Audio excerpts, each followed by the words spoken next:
I thank you for joining me once again on this journey. Today I'm going to talk about my mother's marriage to Nick during the latter years.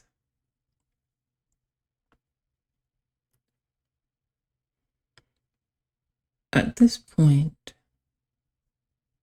her psychosis with someone taking something from her was reaching a crescendo. She, trying to be as respectful as I can, her husband wasn't an Adonis. He wasn't a man that many people would look at and think of as physically attractive.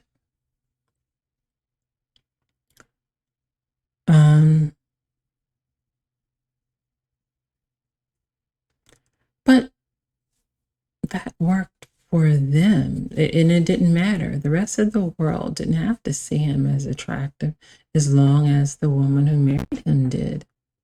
And that's all I was concerned with. As long as she found him attractive, that's all that mattered. And I think everyone would want to have someone in the world that loves them and sees them as the most beautiful thing. And they see that person as the most beautiful thing because of the love that they share. But in the eyes of most people, he wouldn't be seen as an attractive man. But her sickness had her running around and behaving as if he was the world's sexiest man. And this is not an exaggeration. It's sad, but it's true. That's how she behaved, like a crazy woman. And I'm sorry for using the term crazy, but I'm using it in terms of, in regards to how you would see someone in the movies. Like she was ready to boil a bunny, Glenn Close sort of behavior. Just maddening.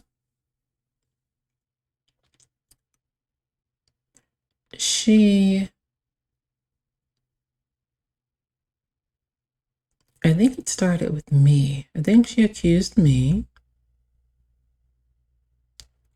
And I think not too long thereafter, her blind sister came to live with her.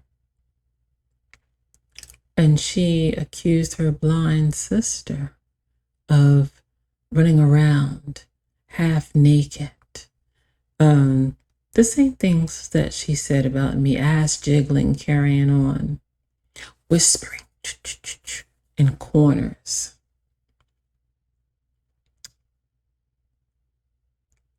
And then, having an affair with Nick. After her sister / cousin, technically her cousin, but through her eyes, her sister.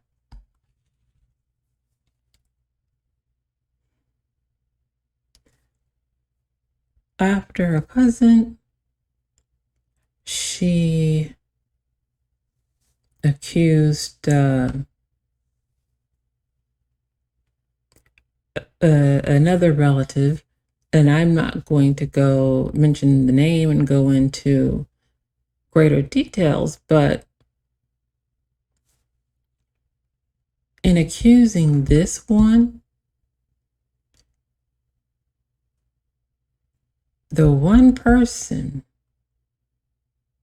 that could put her in her place, put her in her place.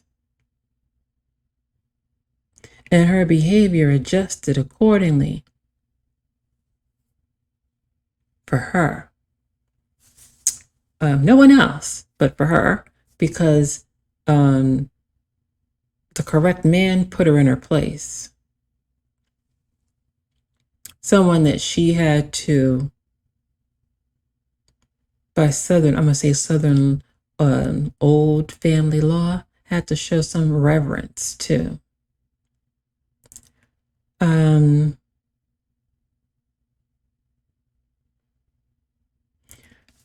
After that, she began to say that Nick was cheating with the women at the post office because he had retired from the Navy at this point, and he was working at the post office, not just, intent to collect his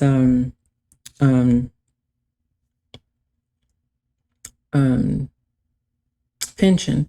He worked at the post office as well. And so then, she felt like he was cheating there.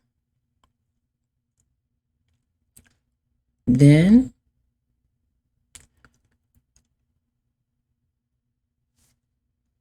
it was the point where he retired and he was in the house all the time, literally up her anus.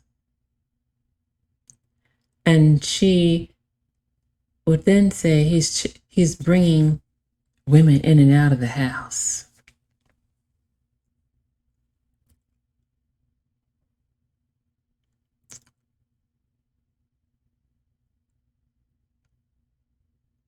A 90-some-year-old woman, Miss Catherine, came to stay with them.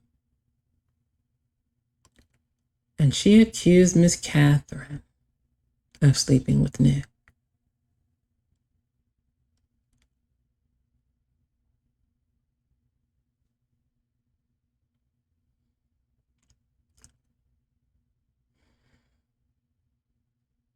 A 90-something-year-old woman she accused of sleeping with Nick.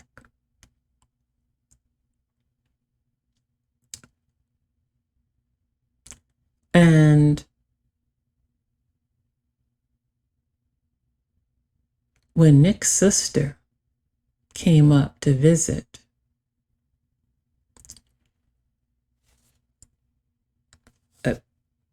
to her, they were talking too low in tone. So yes, she did not say this to the sister's face,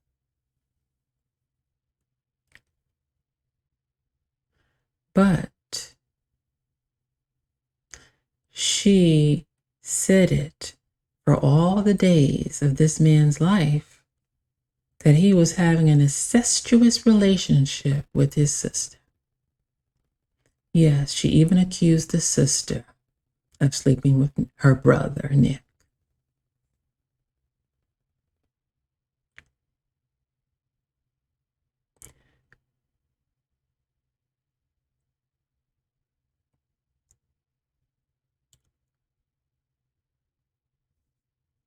If that wasn't enough,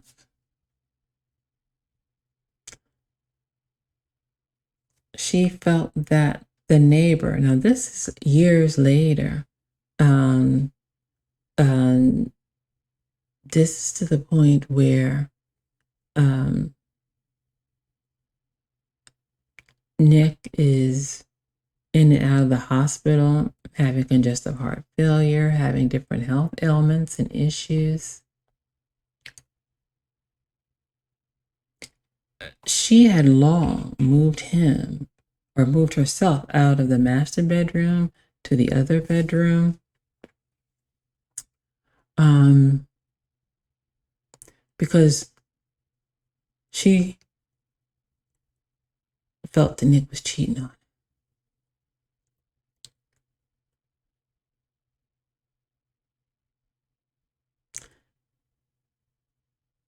At this point, she is now saying that the woman across the street, Wendy, is sleeping with Nick. Now, Wendy is my age. Wendy is an attractive woman. Wendy lives with her boyfriend.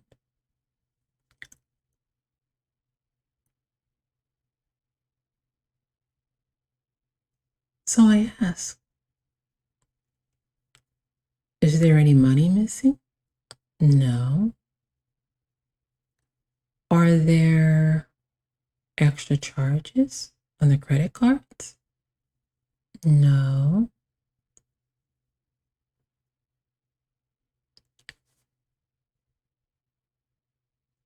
So, short of financial gain, why would an attractive woman my age be interested in a married man of Nick's age? One that is not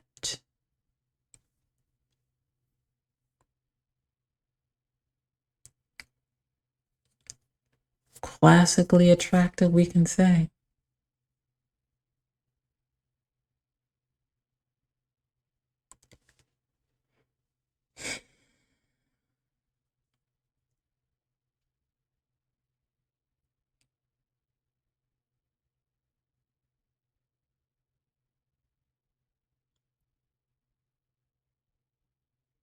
It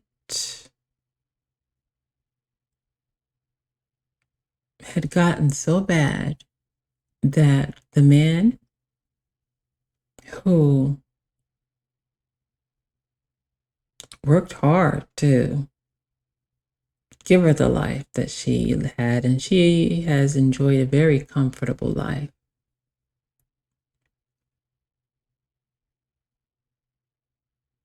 He didn't have keys to his house.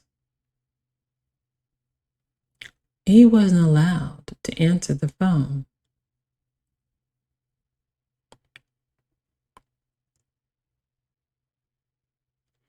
And there have been times where I have tried to locate my mother, and she has never been interested in technology. And I have spent many years trying to get her interested in technology. But when she was young and agile, she wasn't interested. She threw it off. I would write instructions for her, tape it to the wall, but she simply wasn't interested. She treated it like it was going to be a fad, and she didn't have to invest in learning anything about it. So she was always fumbling, trying to answer a cell phone or something of that nature, and it was hit or miss. So many a time that was the case. I was trying to reach her, and she was fiddling and fumbling and could not answer her phone or didn't answer her phone. And I was going half crazy trying to figure out what's going on. And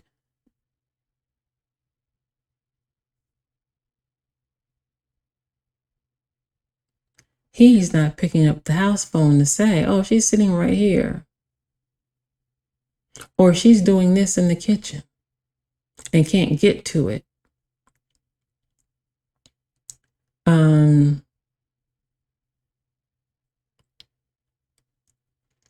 Situations such as that.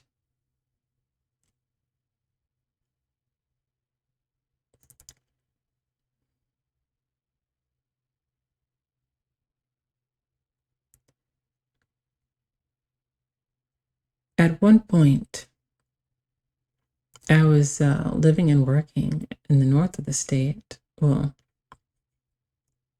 working in New York, actually, living in the north of the state. And I get a call from the hospital. And they tell me that, and this was during COVID. I'm going to repeat that. This was during COVID. I had to go rushing down to the southern part of the state to the hospital because she was there for some tests. And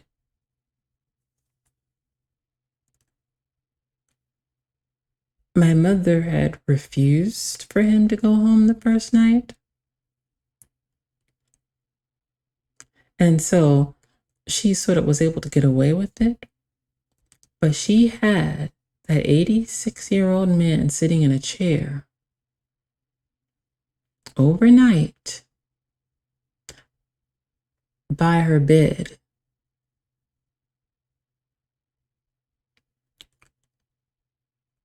The hospital, I'll say the chief of the nurses or the head nurse, she was very compassionate with me, but she was also greatly concerned that she has an 86-year-old man. She has an almost 80-year-old woman sitting here in the middle of COVID. And the man is sitting there simply because my mother won't allow him to go home. So at first I tried to use reasoning. That didn't work. So then I had to appeal to her frugal nature. And that was thank God it worked, because that was my last card to play. And I was like, well, the hospital will not allow him to sit up in this chair another night. So, if you insist that you do not want him to go to the house, if you're not present, then let's put him up in a hotel for the night. And she was like, oh, yeah, fine. Then I'm like, okay. And as soon as I started going through making the reservation and then asked for her credit card, that's when it became a problem. I guess she thought I was going to pay for it. No.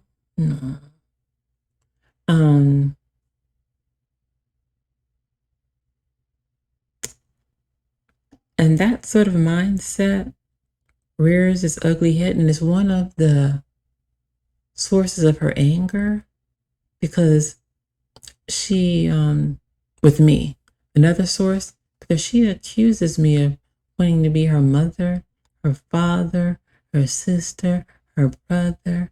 I don't know what I want to be according to her. But that is because throughout most of my life, I have been her constant companion. And she relates to me. She still wields the power of the mother, but she is related to me much more like a companion, and not incestuously speaking, but more like a contemporary in certain aspects, because I was always the constant companion. So in some respects, Today she wants to treat me as if I should be in the same way that she would treat a suitor of hers. And I'm like, no, your husband is passed.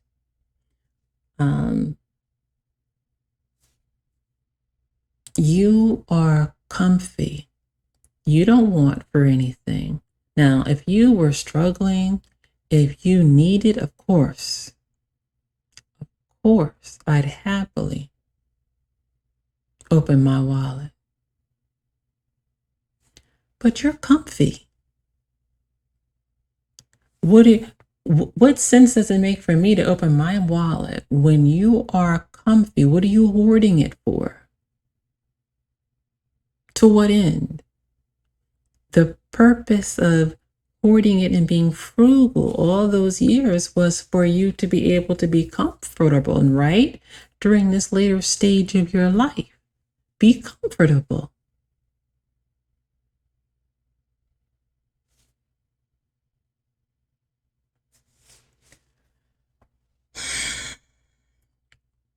So,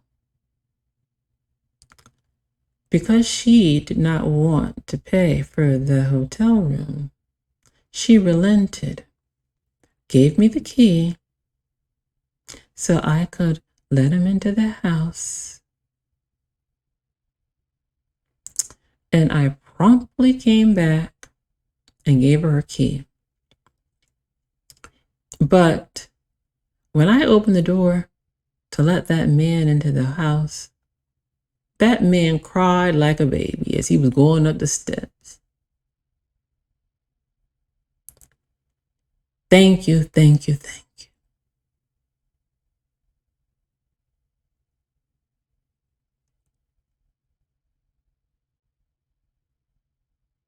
I fear that in this lifetime, she is never going to know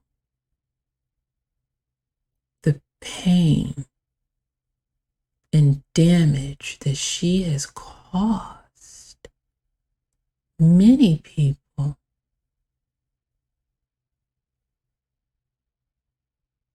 And those that have supported her narcissistic behavior, that have fed into it,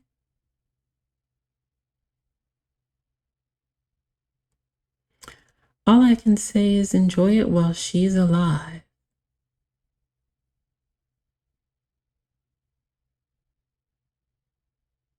Because when she's not,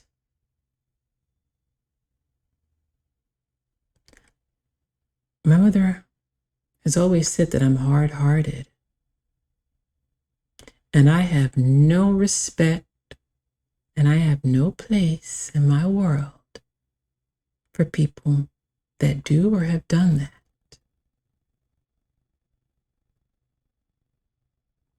Thank you. Have a good day. Have a good evening.